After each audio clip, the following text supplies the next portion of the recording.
Thank you very much. Hi, everyone.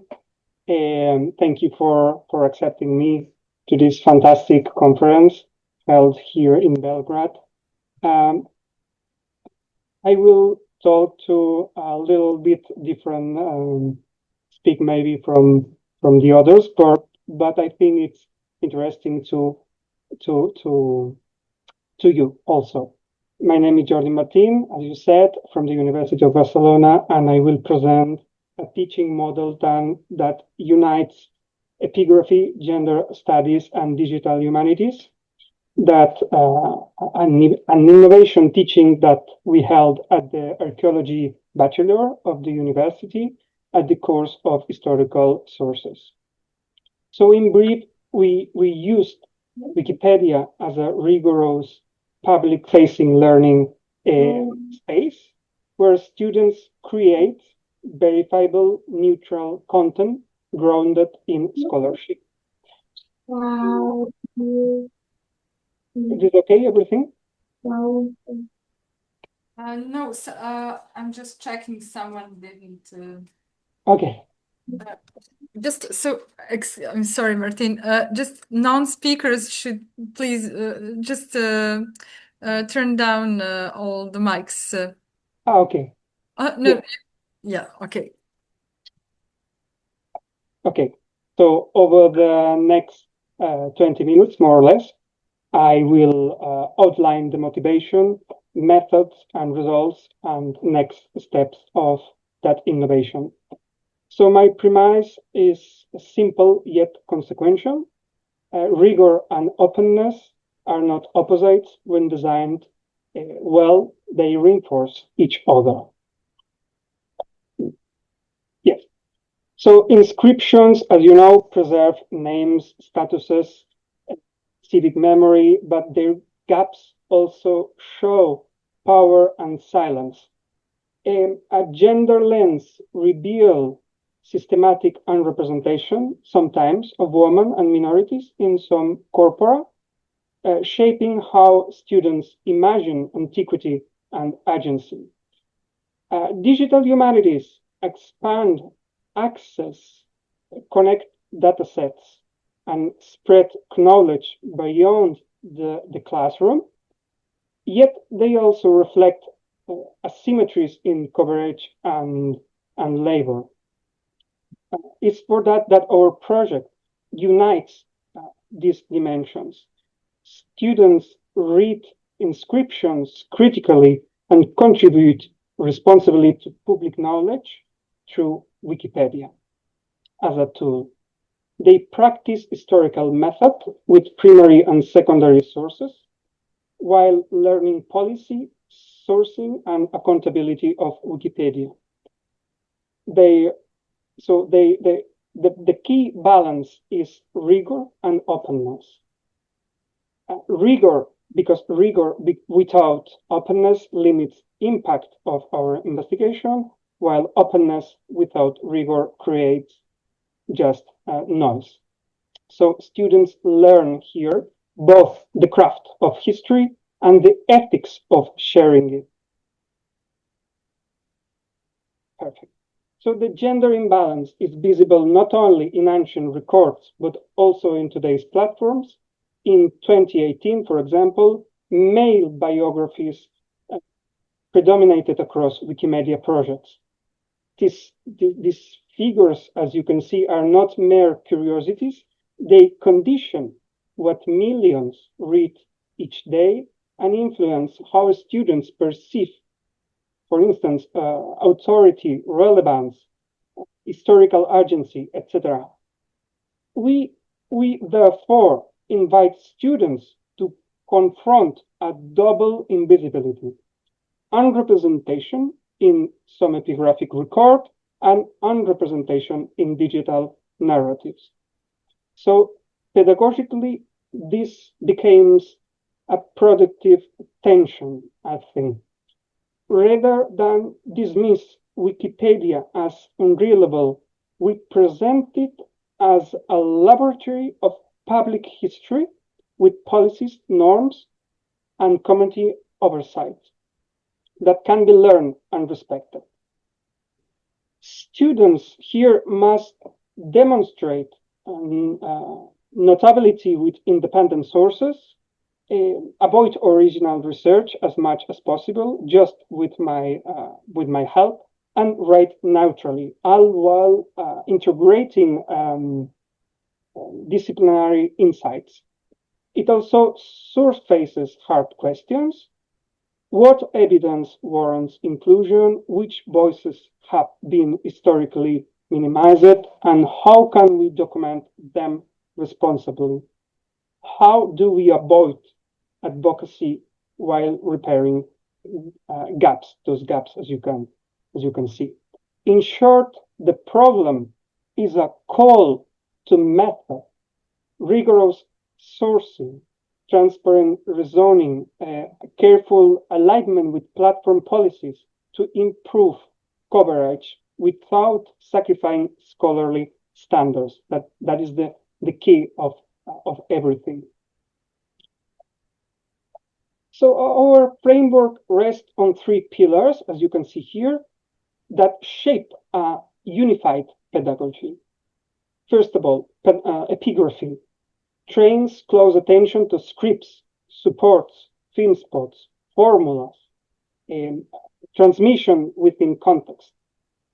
Secondly, gender analysis examines visibility and agency, who is commemorated, by whom, where, and for what purposes, while respecting general and local practices and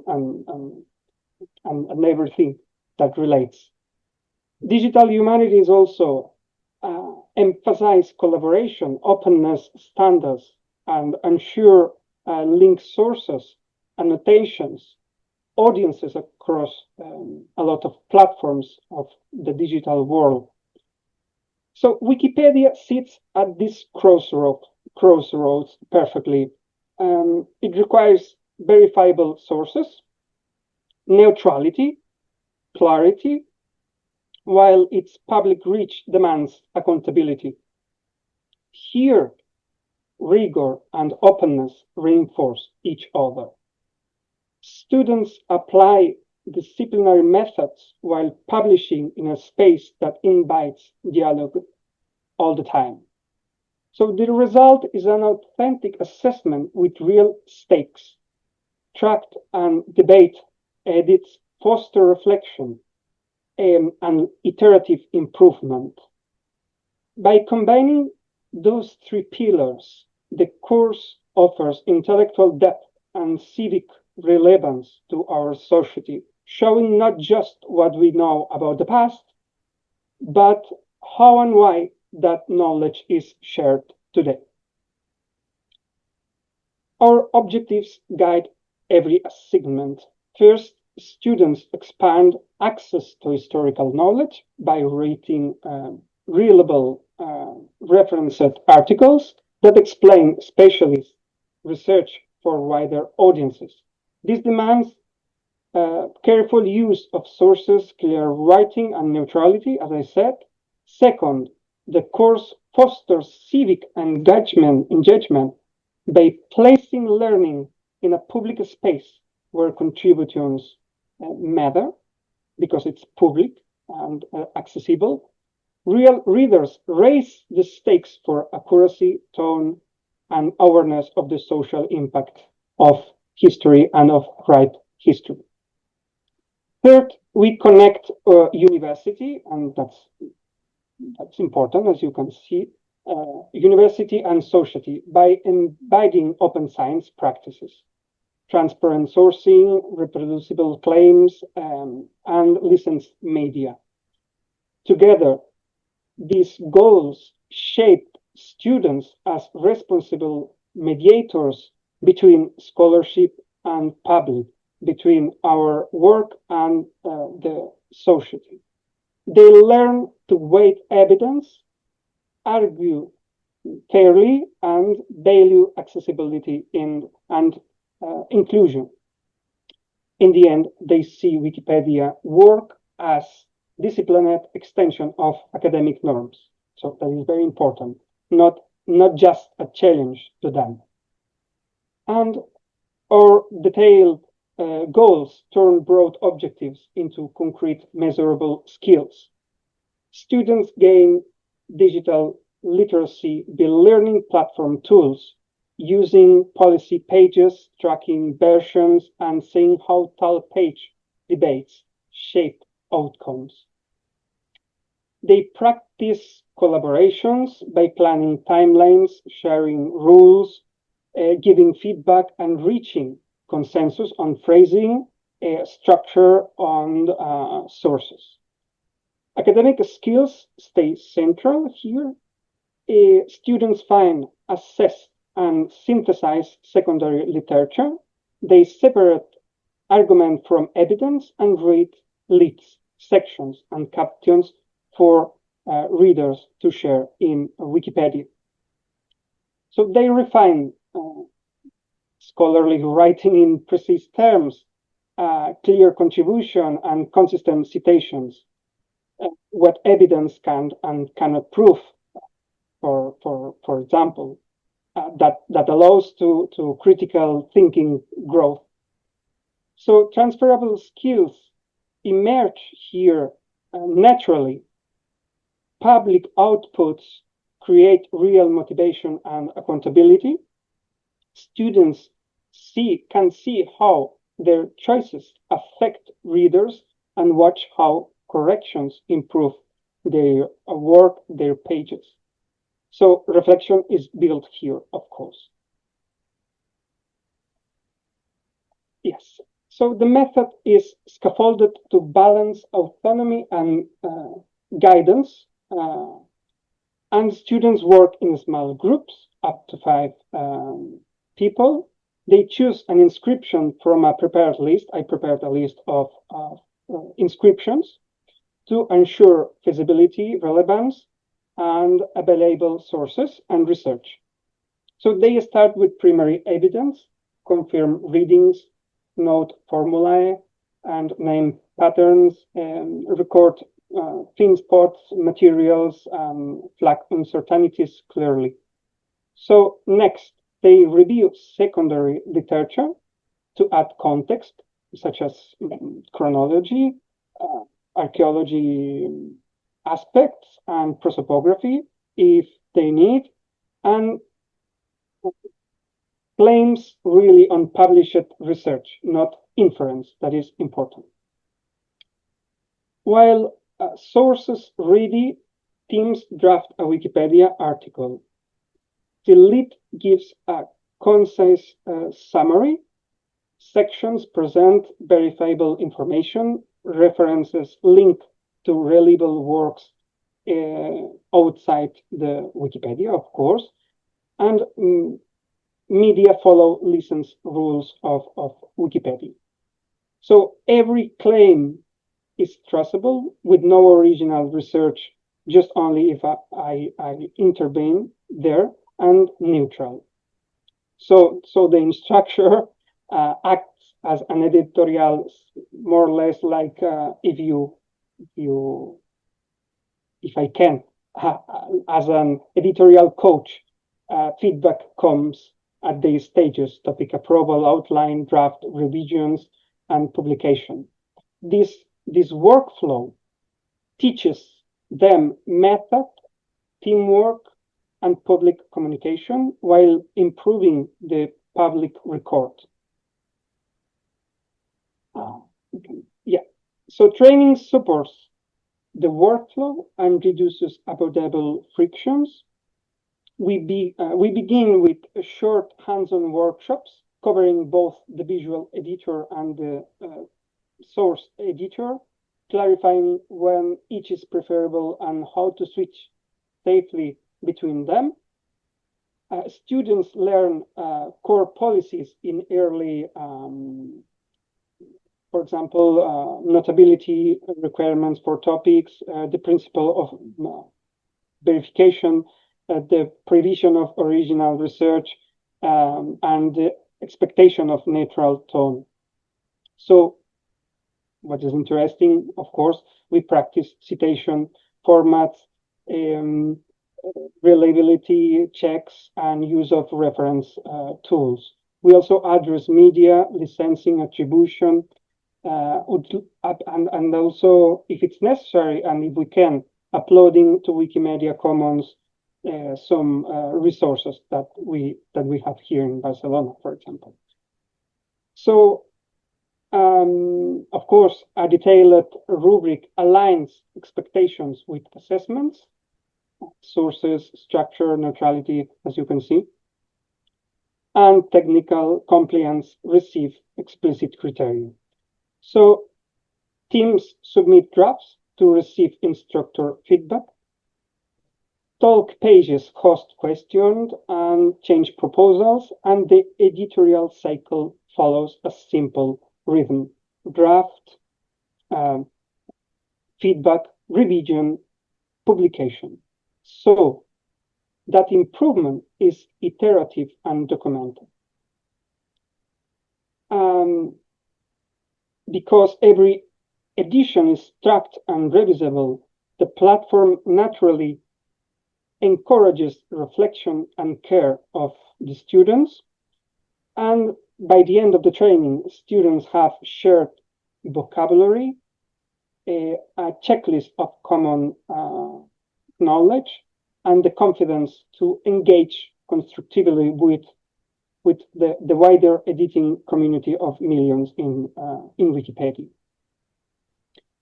So we now can consider the Padarcik inscription as a concrete example of the workflow and its outcomes. So we create with our students the Catalan Wikipedia page that didn't exist before. Working from the inscription and secondary literature, students create aided reliable references, introducing concise, laid, and structured sections on context, interpretation, and reception. That is very interesting for them. And they improve, of course, their terminology and also adding internal links to related topics, etc. So all statements were mapped to specific sources, and after publication, the page offered clearly pathways for non-specialists, while remaining the information remains faithful to disciplinary standards. Okay, so the project deliberated measurable outputs and observable learning gains. In numbers, students create 36 new articles and expand 3 more, contributing approximately with 64,000 words, grounded in up to 70 academic sources, some of them used by more of one group. And these numbers matter because they reflect not only volume, but also the translation of scholarly work into accessible, verifiable prose for public readers. So qualitatively, we observe improved source discrimination, more coherent argumentation in the students' works, and greater fluency in neutral style and citation practice that is very important nowadays. Equally instructive were the edit histories, reversions, and minor disagreements became opportunities to revisit policy, refine sourcing, and explain rationale to our students. So this cycle of feedback and iteration mirrored scholarly peer review, helping students to internalize habits of transparency and revision, like in a peer review normally we need to confront. So impact becomes visible at 3 interconnected levels. One of them, the first of all, is for the students. The project develops digital fluency, critical reading also, and ethical responsibility. They learn to write for real audiences, that is very important, accept constructive critique, not only from their professor, and weight evidence under conditions of transparency. They also experience the consequences of public authorship, seeing how careful sourcing and clear prose build trust. That is very important nowadays. Also, so for Wikipedia, secondly, the project improves coverage, in that case, the Catalan Wikipedia, raises reference quality and increases the visibility of women and other unrepresented topics in ways aligned with policies of Wikipedia. And for the academia and the faculty, first, the model provides a practical bridge to open science. Scholarship becomes accessible to non-specialists without sacrificing rigor. And the faculty, for example, gain a mechanism to translate research into reliable summaries. So alignment is reciprocal. Public needs inform teaching priorities, while academic standards safeguard quality. And the challenge were real but useful. Some drafts were rejected at first because sources were not independent enough or topics were too narrow. Of course, there's a moment which the students are alone creating the page finally, and sometimes it happens. But to prevent this, we start with policy briefings. Peer reviewed came before instructor review, so teams could spot problems early to avoid that. And the main lesson is that rigor and openness work well together without iteration. Clear rules, for instance, respectful dialogue, and visible edit stories turn conflicts into learning, or that I want to believe. Instead of discouraging students, these moments boost motivation. They feel proud to solve problems in public and to see their pages stabilize. And by focusing on negotiation instead of fixed outcomes, we create space for growth while protecting quality and reader trust. And for scalability, that depends on packaging the method so others can adopt it easily. We are building a toolkit with syllabus templates, segment prompts, rubrics, and simple pages, and travelers guides for everyone who can take it. We also plan exhibitions and podcasts to share work beyond the classroom and reach wider audiences for epigraphy and gender studies. And you have here a QR code that gives direct access to materials. I will improve that page for the present course year 25-26. So where possible, we will link efforts to institutional recognition so they count toward teaching, innovation, and career growth. And finally, to conclude, the intersection of epigraphy, gender, and digital humanities is not rhetorical slogan, but a practical pathway for higher education. It unites research, teaching, and society within one workflow by asking students to apply a disciplinary method while contributing to a public record governed by policy. So Wikipedia provides the structure for accountability. More broadly, the project invites a shift in teaching culture from simulated as segments read by one person to an authentic task that serves real readers to endure and to create to expert knowledge. In this spirit, we welcome collaboration, of course, and critical feedback, and with that, from inscriptions carved in stone to knowledge shared online, we can engrave universal values for the future. And thank you very much for your attention.